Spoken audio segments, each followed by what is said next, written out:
Une calzone le dimanche soir avec un petit Netflix. C'est quand même pas mal. Hein.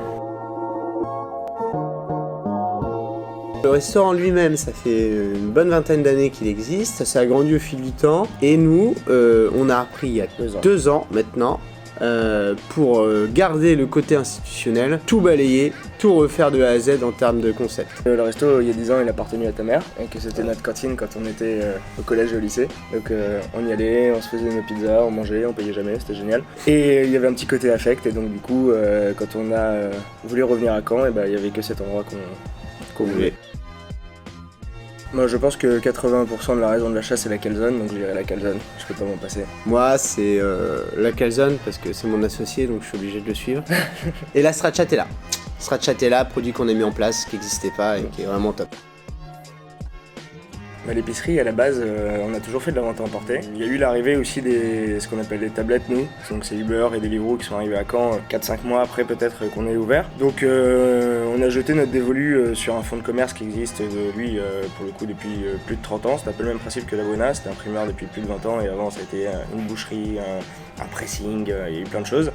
Donc on s'est dit qu'on allait délocaliser toute notre vente à emporter là-bas. On a remis le lieu à nu, on a gardé son côté historique et on a transformé ça en épicerie et vente à emporter en soutien du restaurant pour aller plus vite, proposer de meilleurs produits, être beaucoup plus qualitatif.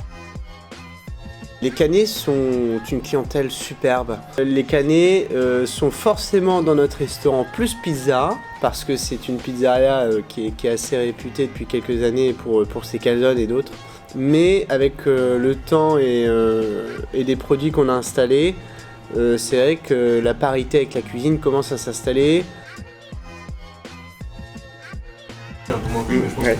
Attends, j'ai trouvé une innovation. Non, mon meilleur service, je dirais samedi dernier, quand Karim n'était pas là. Ouais. Donc ça vous laisse du coup quasi 360 meilleurs services pour moi, parce qu'il n'est jamais là.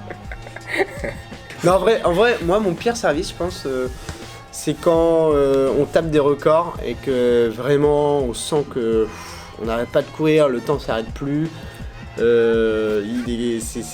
un peu le feu partout et qu'on continue à accepter, et c'est vrai qu'à un moment on se dit bon là je suis sous l'eau, j'en peux plus. On est sous l'eau, on court partout, mais le résultat est tellement kiffant. Et les équipes sont tellement soudées à ce moment précis où on se regarde et on se dit waouh, c'est quand même cool ce qu'on vient de faire. Donc il n'y a que des bons services entre guillemets. Et s'il y a des mauvais services, c'est vite oublié, quoi.